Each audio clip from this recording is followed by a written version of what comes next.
Hey, what's going on? Another edition of Gonna See My Friends podcast. I was going to actually say that this was going to be the last one of the season and we're going to start again in July or August, whenever it was. But I've decided I play, excuse me, I'm just jumping right in, but I play softball on Wednesday nights and I got a couple people on my softball team that found out I had a movie podcast and they want to kind of jump in on this. So I might have a few random ones throughout the summer.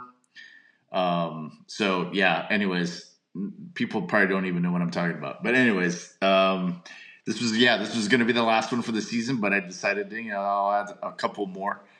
They might be sparse. You Scott and I are people going are to do. lucky. You people are Yes. lucky. You should be thanking Steven right now. If you're not audibly saying thank you into your phone or mobile devices, what is wrong with you? Yeah, but me and Scott are going to do a lot more content. We're going to do some reviews. We're going to do some kind of an offshoot. We're going to title it What Did I Just Watch? Which is going to be kind of an offshoot of this. It's going to be a little shorter content, a little more digestible. It's going to be quirky movies. It's going to be movies that are kind of off the beaten path, kind of like what we're doing today. Mhm. And I should just get into it because people are like, just get into it. Which we're going to do UHF. It's a big Weird Al movie from the 90s. Look at that. There it UHF, is. VHS. And that was kind of, I thought I'd seen it maybe, but I watched it. It's on Tubi. You could watch it for free. Just got to stick around for the ads, which is not that bad. And this brought me back to my childhood. It brought me back to, I was just getting into high school. But I don't know. It was an 80s movie. It has 80s stamped on all over it. What's your relationship to this movie, Scott? Like, how did you get into this movie? As a kid, even as an adult, I'm a big Weird Al fan. Like every time, even going through this, and that puts me back into the music, and then I started listening to the music, and I've seen him, once a couple years ago. I'm seeing him again this August, Yeah. and Sonoma it's State. Sonoma State, and it brings me back because number one, the first cassette that I ever purchased for myself was Even Worse from Weird Al. And I remember buying it at a Bradley's department store and taking it up to my mom and saying, "Can I have this?" And she looked at it and she goes, "Absolutely not." And I said, "No, it's not Michael Jackson. It's Weird Al." She goes, "Oh, okay." So I was allowed to purchase that Even Worse cassette. And this movie, it must have been VHS and cable. This is totally a sleepover movie with my friends that we would have rented and watched over and over and quoted. Yeah. I mean, it's definitely one of those types of movies. For me, like I said, I was 14 when this came out, or 15. 89. 14, yeah. But I think for me, the equivalent of this was Strange Brew, which came out, I think, in 82 or 83, which was, have you ever heard of that movie? Yep. And that was the sleepover movie of all my friends. They were way more wealthier than I was, but they always had this movie. And it's definitely one of those movies where I think, especially at the time, UHF, I mean, is built to capitalize on Weird Al and his success. Because I think at the time he had just done what did he do? Eat It? Was he big for Eat It, or was he was big for something? I think he had just done his second album, which is Yeah, Weird Al in 3D. yeah, And 3D. then That's what it was. Even Worse would have been the next Okay, album, I believe. And yeah, that was it was built to capitalize on his success. And I remember when he did all the Michael Jackson stuff from Thriller. So it was like Eat It, and I think he did one other one. I can't remember. Yeah, Eat It was 3D was in '84. I was obsessed with Michael Jackson, so I immediately fell in love with Weird Al. But yeah, again, it's just it. Yeah, at this time, you still had these TV personalities, which weren't really kind of MTV or anything, but it was more of like Elvira. We were talking about this yesterday. It was like this era of movies was like Elvira. Jump in with some, if you know, like Elvira, Mistress of the Dark. You had this movie, and then you just had these offbeat movies that were kind of like, well, you're popular, you're a pop culture icon, so here's some money, go make a movie. And that's, I don't know, for me, watching it, it just took me back to those times. It was just easy times. It was the 80s, the end of the 80s. Yeah. So what did you like about this? Well, What made you come back to it? it's so unique in that there were other movies around that time that were little vignettes, right? Yeah. You had a Kentucky Fried Movie. Yeah, I was going to bring that up. Yes. Yeah, you had Amazon Women on the Moon, which had a really thin story arc through it, that you were watching that one sci-fi movie, but it kept like switching to other things. But Yeah. this movie itself has a story to it. It has a beginning, middle, and an end, and the other parts are kind of, for the most part, seamlessly woven in. They're not kind of like, where did that come from? Like it's a commercial. It's meant to be a UHF channel. So it's kind of the first one that I saw that has that story arc in there, along with these little vignettes. And then Yeah. you have the other aspect of it is you have the classic 80s trope of the underdog going up against the rich person, right? You have all those 80s movies, just Cusack can go One Crazy Summer, and you can go Better Off Dead, right? Just going with the Cusack scale. And that's a classic cliche thing to use to carry those tropes to the finish line. Yeah. I mean, I even think, and I was talking when we were talking yesterday about this. I would like to lump Breakin' 1 and 2. I know you haven't seen those, but it was the breakdance era of the kind of the early 80s. But they had in each one of those, they had the kind of call to action. We got to save the community center. The second one, at least, anyways. The first one, they had to audition for a show, and they were the underdogs, and this other group was supposed to win it, and they come in and they. But yeah, so you're right. I think in in these kind of era of movies, it was kind of like that underdog story. And again, from our conversations yesterday, wouldn't this be great today? I think it would fit in today. Not necessarily maybe a remake, but maybe a sequel because of all the social media apps that you have now, like TikTok and Instagram and all these where you can find these kind of comedy skits that are like 10 seconds long. Or I don't know. What do you think about that? Yeah, I mean, you could totally take a similar storyline, akin to the person out on their luck, and they're like, well, let me try to, start my own business here doing this stuff, and it's all the weird Yeah. things that they enjoy doing that eventually other people find endearing too. It took a Yeah. long time to even get a second Weird Al based movie with his quote unquote biography. Have you watched that? No, but I'm interested in it because of the people in it. Yeah, it's done. It's not on the same line because it's not a start to finish storyline of an underdog against a rich person there, but it's still in the same heart of this movie, mainly because it's Al, right? But it's done really well, not like any other biography that I've ever seen before, and I'll Oh leave it at that. wow. Yeah, and he's such a nice guy too. That I think that it comes across in his movie that you kind of want to root for him. And just seeing his interviews about his music, like on tours or whatever happened to his family.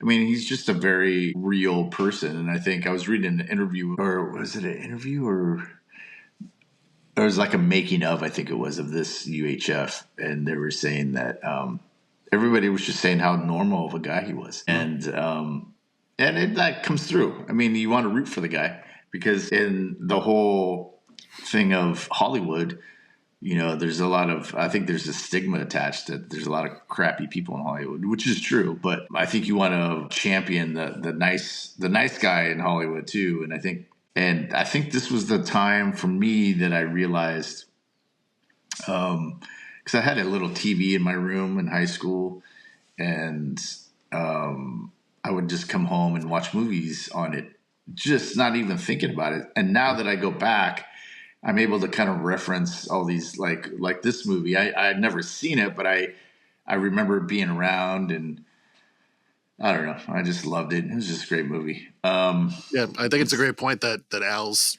personality, just him as a human, comes Yeah, through yeah, in all of his projects and stuff. Is not that things are never mean hearted, and he's always asking permission to use people's, to do spoofs of things. And he does what Conan O'Brien does, which is punches up. He doesn't punch down. And there's, like you said, there's a lot of horrible people in Hollywood. So I think we should take time now to start naming them off one by one, and we'll tag them in the comments. So Steve, who do you think is the worst person in Hollywood? Number 10. But no, it's great that he's, you can tell he's a genuinely good person, and that comes through. And this is kind of like, hey, you're giving him money. Here's a bucket of money. Go make a movie. And then the person runs and does what's in their heart. And you can tell that this is what was in his heart, because he co-wrote it. His co-writer is his manager, and his manager ends up directing the movie too. Oh, that's who it is. Jay Levy. Yeah. And so you got that pair there, and you've got, they've got kind of full control of it with them writing it, and then him being in it, and then the manager being the director. And it's kind of interesting, the people that he got to be in this movie. I mean, at the time, Kevin McCarthy, he was the old B movie guy. He was in Inner Space, I think, within the last year of this movie.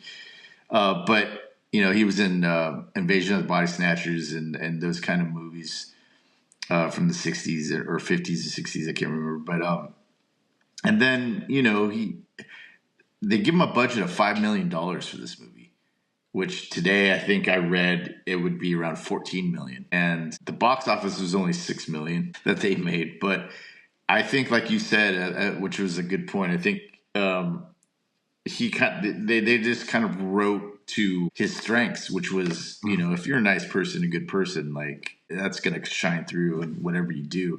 I mean, like you said, he punches up, and he's always incredibly apologetic if anything happens. Like, I think he had some beef, or someone had beef with him when he did that Gangster's Paradise parody. I can't remember which. Oh yeah, with Coolio. Yeah, Coolio. Yeah. And Coolio, I guess, had some beef. And I remember seeing an interview with him, and he was just like, oh, no, hey, look, if you don't want me to do it, I won't do it at all. And I think Coolio came around, in the later years. So, I mean, it's just, and it's cool. It's almost like we were talking yesterday again, Pee-wee's Big Adventure and Pee-wee's Playhouse, that kind of thing, where it's the silly, like, man-child type of thing, but yet it runs rampant in the culture, and then all of a sudden you start to love the guy, and that's another movie we have to do for the pod is Pee-wee's Big Adventure. Yep. But yeah, unlike a lot of movies from then, like, and you've done a lot of these so far on the podcast, I didn't cringe as much as in some other movies with, like, ooh, that didn't age well. Yeah. It didn't feel like there was anything there. I was like, oh, that's a little sensitive now. That's probably what shouldn't have been in there. There were one of the deleted scenes I saw was one that if it had made it in, it would have been a little cringy, but it still felt like it's social commentary versus punching down. Yeah, right. So yeah, search YouTube for deleted scenes if you want to see what I'm talking about there. For sure. But it's, yeah, I didn't cringe as much. The characters in it are great. They're cartoony, for a large part. Stanley Spadowski. Yeah. I mean, how do you go wrong with Stanley Spadowski there? Michael Richards hits it out of the park, and then goes on to do relatively nothing else after that. It's really sad. Well, I think going back to the cringy part, like, I was gonna do, and I still want to do Mr. Mom for the pod. And that has not aged well at all. But I think that in its time, the thing that I will defend it is that again, it's a product of its time. So it's in that, and I'm talking about Mr. Mom, but it doesn't, or at least I think it doesn't ridicule the women's place, and it actually tries to kind of champion, hey, we should have more women in the workforce. And in this movie, UHF, I think, yeah, maybe the comedy isn't, maybe it's outdated, but I didn't think so at all. I think there's a lot of things that caught me by surprise. Like we were talking again, like when the kid, spits in his face. That just came out of nowhere. Mm-hmm. And yet weird. I mean, and it was real. It wasn't like a cut, and then it was one shot, both in the shot. Mm-hmm. And, and Weird Al just plays it off wonderfully. All right, cool. Oh man, and then the fire hose one, and there's just a Mm-hmm. lot of the comedy in this. I think, um, again, I think it's just really broad, and it's it has kids in it, so it can't be too edgy, Mm-hmm. which is refreshing because like we were kind of talking about earlier, which is that just shows his character. It shows kind of like the person he is, and again, it reminds me a lot of Pee Wee in a lot of ways. Yeah. But yeah. And there's two scenes that the studio wanted them to take out because it was getting them a PG-13 versus a PG rating. Can you identify which two scenes those would be? I read one, if I can remember. I don't have my notes in front of me. The one was, yeah, it was one that made me laugh out loud. It was Conan the Librarian, and there's a scene where Conan cuts the dude in half, and the dude kind of fillets. That's one. I wouldn't know the other one. Yeah, the two that I had heard of were Emo Phillips, the great Emo Phillips, getting his finger cut off, his thumb cut Oh off, I should yeah. say, and boy is my face red and blood everywhere, which had an extended scene, like it went on further. They ended up finding the thumb on the ground and he holds it up. He's like, yeah, that matches. That's it. Like there'd be other thumbs on the ground. And then saying, I always tell my students to keep it in their mouth until they can get it reattached. Puts it in his mouth. So there was that scene. And the second one that I read was flying poodles, teaching poodles how to fly Yeah, that one. Okay. Yeah. with And Raoul. that was I guess the Conan one wasn't. They were surprised that maybe it didn't get attention from the rating board. But yeah, that one was funny. The Conan the Librarian. But yeah, and that brings up another thing about the guy that played. I don't know what his thing. Let's see. Here he is, Raul Hernandez, Mm-hmm. the show about animals. Yep.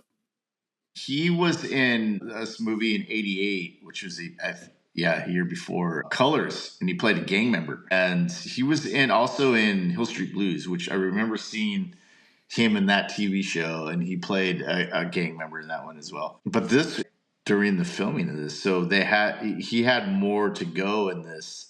He had another shtick to do in this film, and he ended up dying in the middle of this film. And that was I didn't know that. I just thought, oh, maybe he just didn't act anymore after this. But that was sad because Mm-hmm. that dude was pretty cool, man. Especially as the host, and he gets up right in the camera. It's just funny. You guys got to see this. Mm-hmm.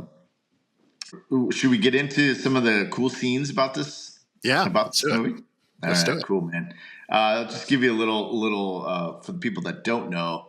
It's about Weird Al, and he plays a man called George Newman, and he's a slacker who bounces between jobs, and he's put in charge of Channel 62, a UHF television station, after his uncle Harvey Bilchek wins ownership of it in a poker game. George and his friend Bill Steckler realize the station is nearly bankrupt, insisting on reruns of old shows like the Beverly Hillbillies and Mr. Ed. And when a package meant for its competitor is misdelivered, George decides to deliver it himself, only to be rudely dismissed by R.J. Fletcher, which is played by Kevin McCarthy. George meets Stanley Spadowski, a janitor whom RJ had recently fired unfairly for falsely discarding a missing report, and hires him at Channel 62. That kind of sets off the whole thing. What's your first favorite scene of this movie? So just that whole intro is Yeah. out of left field, right? Like you're like, oh, I'm going to see UHF. What's this going to be about? And it's just an entire spoof of Indiana Jones. The whole first bit, and it's just so funny. Like the one thing that I'll point out that's in the commentary too is if you look when he goes and he whips the dude's arm off, when it's his left arm, but when it lands on the ground, it's a right arm. It's like, and I don't think they meant to do that. It just worked out the miscommunication, but it just describes the entire movie right there. That one, first 2 minute scene. You could say I can hear the editor going, "That's a right arm." Yeah. Well, he took off his left. Just leave it in. We'll just go with it. No one will notice. It's fine. It'll fit in with the aesthetic of the movie. Yeah, that whole Indiana Jones intro, the looks, and he does this with the Rambo when he's doing Rambo too. Is the whole. that whole thing of looking tough. And yeah, that's my favorite too. Just the whole little bits of because it rips off the beginning of Raiders of the Lost Ark, but then it gives these little tiny little adds, these tiny little things. I don't know. It's just his own little, I guess, thing. What's the word? I got to edit this now. His own little flair of it. That's what it is. Anyway, so yeah. It's like a mini little, like, scary movie, movies in those line where it's almost like a scene by scene recreation of certain things. They just add in little specific Easter egg type things that are funny. And the other thing too is that this reminds me of. Have you ever seen Hollywood Shuffle? No. Oh, so that was by Robert Townsend. And I think it came out the same around the same time. I think it was like 86, 87 maybe. But it's just about this actor, Holly.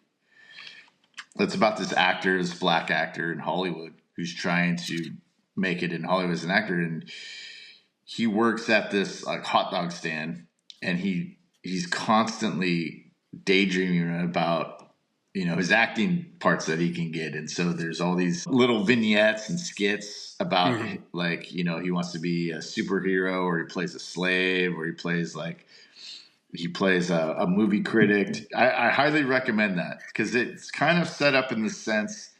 But yeah, and then he gets he gets Channel 62, and he starts to make these shows. One of them is the Uncle Nutsy's Clubhouse, that's when he gets spit in the face. But that doesn't do well. And so he kind of hands over the reins because he's depressed, and he's going to have to sell the TV station. And he hands it over to Michael Richards, which is, what's his name again? Stanley Spadowski. And he retitles it Stanley Spadowski's Clubhouse, and it takes off. The kids love it. The money starts pouring in. Is this the first time you saw Michael Richards in anything?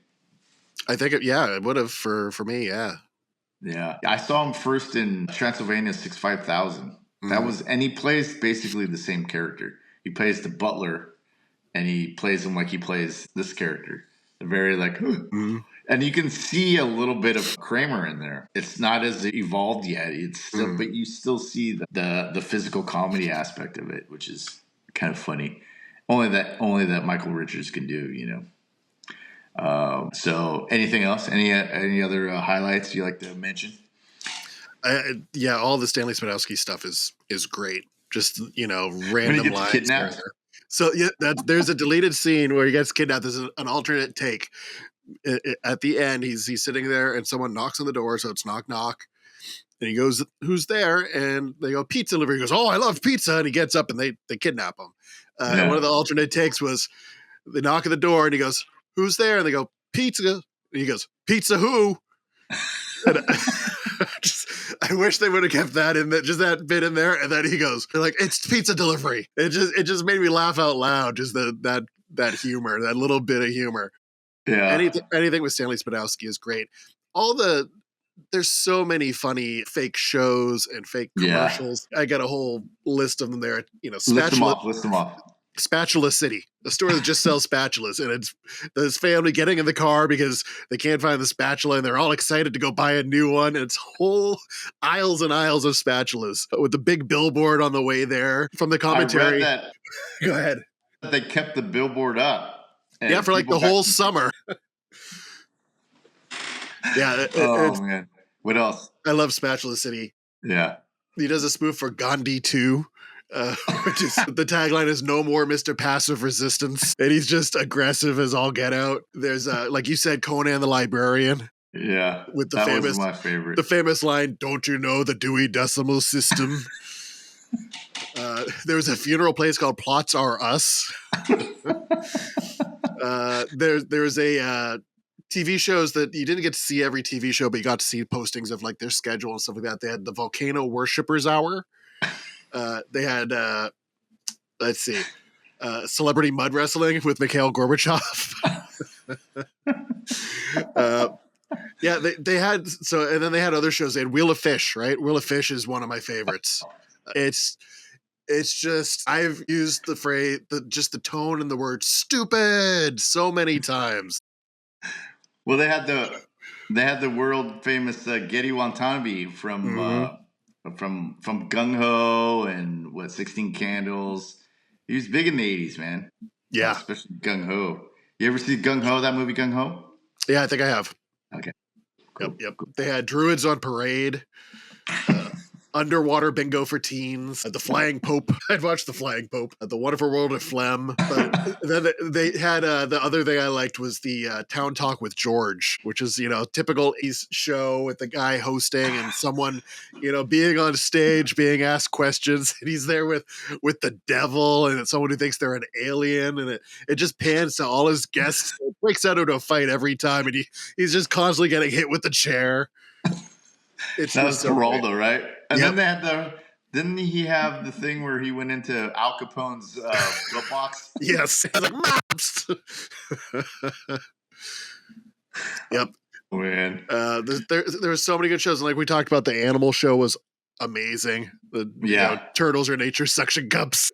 He just licks them and throws them on the ceiling. The real show is just so good. They're Philo, the technician, which supposedly he was going to be, they wanted him to be played by Joel Hodgson, but Joel Hodgson was stepping back from show business. But then a few years later, he comes back and he makes Mystery Science Theater 3000. Well, he was played by a soap opera star. Yep. He was in General Hospital, Luke and Laura. He was Luke. And I was so surprised to see him in this movie. I was surprised to see Victoria Jackson in this movie, too. Yeah. But it's tough to believe anything that Al says on the commentary, because he could be joking at any time. But he also said that Crispin Glover read and they wanted him for the role of Philo, but he said he would only do Crazy Ernie, Crazy Ernie's car lot, and they were like, "Yeah, we don't see you in that role." So I'd like to believe that Al's telling the truth there. That it's great to think that Crispin. I read that in an article yesterday. There you go. Yeah. So it's true. And it was a meme on Facebook too, so we got to take it as there gospel. You go. We could have had Crispin Glover as Crazy Ernie or Crazy Eddie. It's you end up with so many funny little bits to just make you laugh, and so many little things that have a little smidgen of truth to them, like Spatula City. Yeah. Like you can have a store with just like one type of thing. In the 80s they would try all sorts of stuff on cable, and you got to remember this is UHF, right? People nowadays don't remember.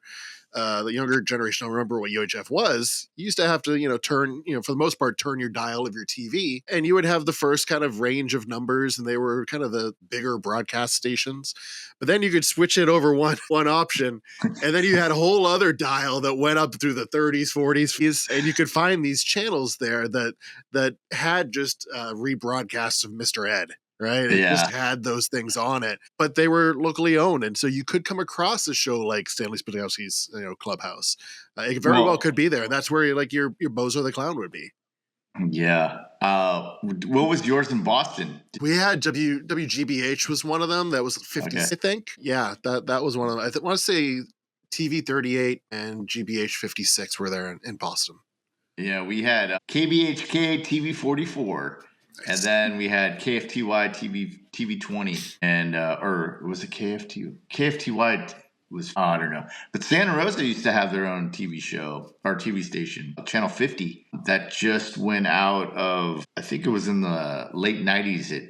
They cut it, but it used to be down on Mendocino there. So yeah, but TV 20, they had their little, TV 20, their little bumper. Mm-hmm. And it would have a television with a chair, and it had a dog on it, and the dog would always be different. But they would do something where they would maybe someone off camera would make a sound or something. So when the TV had TV 20 on it, it would make the dog look at the TV. But sometimes the dog would freak out and just run off camera. But that was their thing. And then KBHK TV 44 that was out of San Jose. I think that became Channel 11, which is now an ABC or NBC affiliate. But back in the day, it had like Friday the 13th, the series. It had Twilight Zone, and it had during the day it had all the Green Acres and My Three Sons, those kind of TV shows. Yeah. And to add on to what you were saying about the kernels of truth in these things, that's how in the 80s, especially the early 80s, they had TV commercials that were kind of come on down to Big Edsmo, Something City, and we got these on sale. Look at this. And you know what? And there would just be obnoxious TV shows. And now everything is just so corporate and clean. Back then, you had the locally owned businesses that would make their own commercials. Yeah, now you got to find them on YouTube. You get the classic meme of Montgomery Market, right? Talking about flea market. Well, I'll send it your way. It's a whole, it's just like a mini mall. It's this guy that does a rap and a dance about this little, thrift store, furniture store place. But then you have the RV man, right? That documentary, the whole documentary I made on the RV guy, just doing these takes of these commercials and stuff and just swearing in between and getting so mad at himself. People would make their own commercials. They'd be like, I can do this. And they just hire someone with a camera to film it for them. They'd be like, I'm going to write it. I'm going to star in it. And that's what they would do. And then that's what these commercials were. Well, that's a couple years ago when Threads was a new thing. Somebody asked a question on Threads because at the beginning, all Threads was just people trying to engage. So they would just ask, what's your favorite thing? If you're in the Bay Area, what's this? So someone asked, like, what TV commercials were prominent in the Bay Area in the 80s or something like that, or what it was exactly. And I was like, I can't remember, but I remember at the end it was Dublin, Berkeley, San Lorenzo, Cupertino, San Jose. And somebody was like, here, it gave me the link to YouTube. Oh, it's this. And it was this photography shop that was based out of, I think, Berkeley at the beginning or Oakland. And this guy was a photographer and he opened the shop, but then he started selling video games for the Atari 2600. And it was just so like locally owned, and you could tell that he paid for the commercial. And so I remember KTVU Channel 2, which is a Fox affiliate now, but back in the day when it was an independent station, it was so full of, commercials with local businesses that they paid for their own stuff. I kind of miss those days now because everything, like I said, everything now is just so clean and corporate. It's just like, that's the way things got to go though, I guess. Yeah. So those were the channels that you would get all those, old, it was before, what was the Nickelodeon channel that had all the old shows on it? It would have all the black and white TV shows on it, but you had to watch like Nickelodeon for that, right? Oh, yeah. On cable. And before that, I didn't know they had that. Yeah. Yes. Well, Nickelodeon had, they had like I thought they had a second channel, Nickelodeon. So it was like Nickelodeon for kids, and I thought there was like a Nick at Night? Yeah, Nick at Night. Yes. And so they'd have the older stuff, and that's what your TV 38, TV 56 would do because it'd be cheap to license those. Yeah. And put it on their channel, and you get those. And nowadays, if you're on your digital TV and you're going through and you're doing kind of live TV on there, you see a lot of channels that are just one show. And it's just people that have licensed just one thing, like Degrassi or Yo Gabba Gabba or, a Law and Order type show, right? And it's just that one type of thing just over and over. There's a Saved by the Bell one, like over and over and over on there. And you used to have to license those for your TV station. And that's how I would watch, in the late 80s, Mr. Ed. Otherwise, nobody knows what Mr. Ed is nowadays. I don't think my daughter knows, what Mr. Ed is, or Beverly Hillbillies. They're not going to know that. That's interesting because The Walking Dead has its own channel now. Did you see that? Yeah, I used to be where AMC. Well, on the menu, it used to be where AMC is, and it's an AMC's channel, but it's the AMC Walking Dead channel, and it's interesting now because. Especially, I would say even like probably about 15 years ago, 20 years ago, it was hard to track down a lot of these old TV shows because I was a big fan of Starsky and Hutch. And they released their seasons, I think in 08, 09, somewhere around there. And I bought, I think, the first season. And now you can buy them all. You can find them and buy them, and it's no problem. But I think... back in the day, these channels were that's where you went to go find them. And, you'd stay home from school and you would you would watch, like, my mornings was like, Green Acres, My Three Sons, Mr. Ed, The Munsters, all those types of movies or TV shows.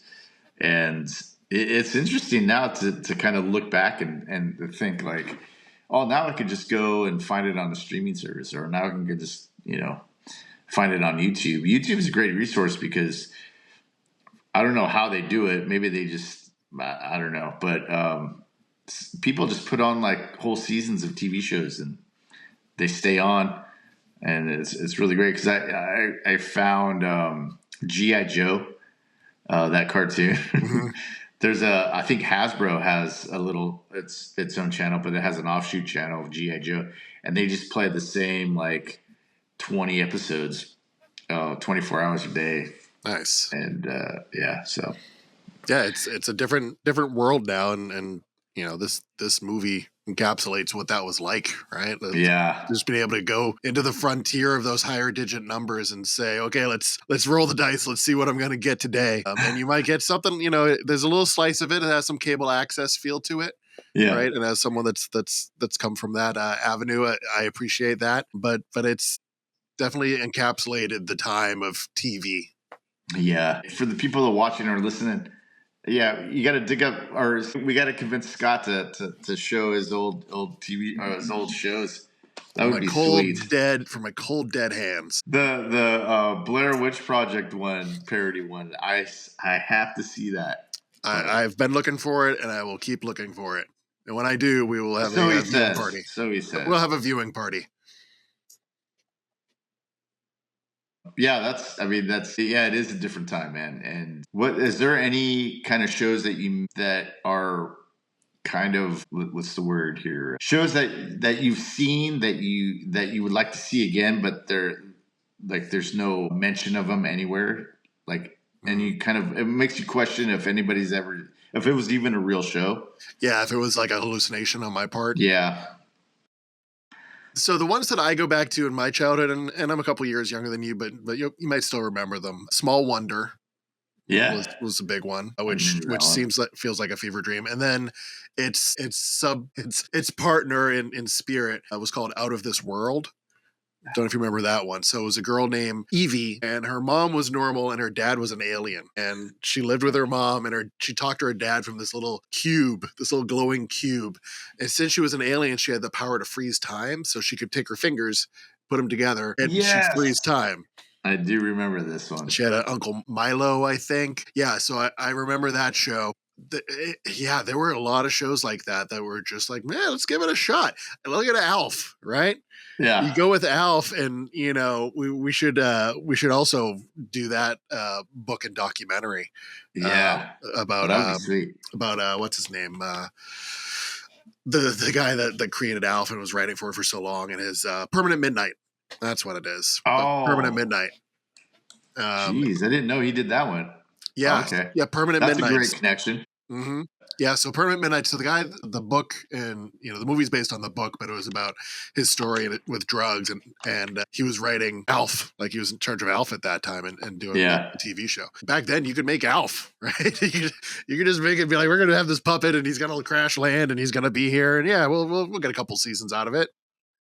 Well, what was that? What was that TV show that it was modeled after Married with Children? With the bunny? Yeah. And it had it was Nikki Cox was in it. Yes. And the bunny was voiced by the Bobcat. Yeah, Bobcat Goldthwait. Yeah. Yeah. Yeah. It's I forget the name of it, but yeah, it was very in line with Alf. It was like an Alf Married with Children crossover. Yeah. Yeah. It was damn it, I can't remember the name of that one. That one for me was one. But then there was, as a kid, there's two also that I remember, which I brought up once, I think in the last pod, which was Electro Woman and Diner Girl, which I remember seeing as a kid and thinking, this is the greatest thing ever, because it was two girls. And I think those were my first crushes. But then it went away, and I haven't seen anything from it. And then the other one was, old man brain. Let's see. It was the Spider-Man, the TV Spider-Man series. Do you remember? Do you ever hear about those? No. Nicholas Hammond. So it was basically, I don't know, probably 3 or 4 that I remember, and they had him climbing up real buildings, but with maybe like a string or something, and they cut out the string, whatever. But he's climbing up, and it's real buildings and it was crazy. But I remember seeing that and thinking, oh, this is awesome. But then after 3 or 4 episodes, it went away because and when you're a kid, you just know that Fridays at 8, this TV show comes on that you like, and all of a sudden, sometimes then it's not there anymore. It's some other TV show, and you're like, what happened? Mm-hmm. And you have no, or at least for me, I had no idea that. Oh no, it was canceled. That's why. But that one, and there was another one, Street Hawk. It was with it was kind of like Knight Rider but on a motorcycle, and he would go out and fight crime, and then he would go back to the warehouse. And so those 3 for me, those were the ones that were kind of like fever dreams for me, which I don't even know where they are now. Mm-hmm. Well, you could go to another I want to say jurisdiction, but another town, right? You could go, a couple counties over for vacation, go to the beach for a weekend over the summer, and it'd be a whole different lineup of channels, right? You'd have your normal, somewhat normal affiliate, channels, but then you'd have these different 36, 38, 56, whatever it might be. And I remember that's how I found out about Mystery Science Theater 3000. I went on vacation with family to Cape Cod, and where we were staying, I was going through the channels and I saw it and I was like, oh my God, this is the greatest thing I've ever seen. Like, I love this to my core. Yeah. And it could be a completely different world, completely different channels that you don't even know about just by, going an hour drive away to another network. Yeah. That was for me growing up, the beginning of, like I was saying, KBHK TV 44. It was in San Jose, so it didn't really come in good. And it was really, what's the word? It was really like staticky and stuff, but you can kind of see and kind of hear a little bit. And that's where I learned about the Friday the 13th TV series. And I tried to watch it. It came on, I think, Saturday nights at, I think, 9 or 10. And I would just try. And, TVs back then, if you touched, or at least ours, if you touch the knob, sometimes it'll come in really clear. Oh, okay, get it. But then you would mess with the antenna. So, yeah, I mean, I think trying to get those far away stations, I would learn about different TV shows. Mm-hmm. That was always the mystery of seeing through the static and going, Friday the 13th. I don't know why, but just for that TV show, I remember that. So... All right, let's hit the Clay Thompson Game 6 award. Do you have one for this TV show? Wow, the one thing I didn't think about, because there's so many. I mean, that steals the scene every time. It's Cooney and Raul, right? Like Cooney coming in, from the supply closet, and Raul just with all the animals and laying out facts, real facts, and then just trails off at the end. Just one random thing that just makes zero sense whatsoever. Those would be my 2 tied for those. Yeah, mine was Philo or Joe Early, the Emo Phillips. Mm-hmm. I guess I'm going to go Emo Phillips just because. Why is my face red? That he just came in and it was so unexpected, and it was just so like, I think it was one of the first skits, wasn't it? It was when he gets to the station. Yeah, when he starts setting up his own shows. Yeah, and so that's mine. I mean, he was a comedian at the time that I was really familiar with, just because he was so odd. Mm-hmm. I mean, that's how he talked in his act. I don't know if that's how he talks in real life, but yeah. So that's mine. And he just, when he's trying to figure out the word for the table saw, and George says it, and he just gives him this look like, ooh, Mr. Fancy Pants over here. I love that look and that gift. Yeah, that's mine. And again, if you've if you like, I don't know, if you like what's this comparable to? Yeah, if you like a Kentucky Fried Movie, or if you liked, I suggest Hollywood Shuffle. I would suggest watching this movie. It's a great movie. Any final thoughts for this movie, Scotty Yeah. Boy? I'll leave you with one interesting tidbit that I saw through the commentary, which I miss commentaries. I miss watching stuff on DVD, and Yeah, I wish that with streaming you'd be able to have that option to put on that audio track. It feels like it's something small that they could add that would really just make us all excited, all of yeah. us cinemaphiles. But the one thing that I saw from watching one of the commentary clips was that the Beverly Hillbillies song, that he had wanted to do the Beverly Hillbillies song. He had been doing it to a Rolling Stones song live, Uh, but he wanted, his original choice for it was Prince's Let's Go Crazy. And he wanted to do that, but as you can imagine, Prince was not a fan. And so, can't see me. I'm doing my person present right now. hi, sneaking away. Yeah, I love Fred Armisen when he does Prince. yeah. So yeah, it was gonna be Prince's Let's Go Crazy. That's what he wanted to do. And Oh, you and I talk about soundtracks all the time, and oh yeah. I told you this morning, I don't think I've ever listened to the soundtrack. I think I just assumed it was just, a bunch of Al songs that I had heard, but no, it's a bunch of stuff I've never heard before. Yeah, I mean, I'm seriously just thinking of getting it because of it.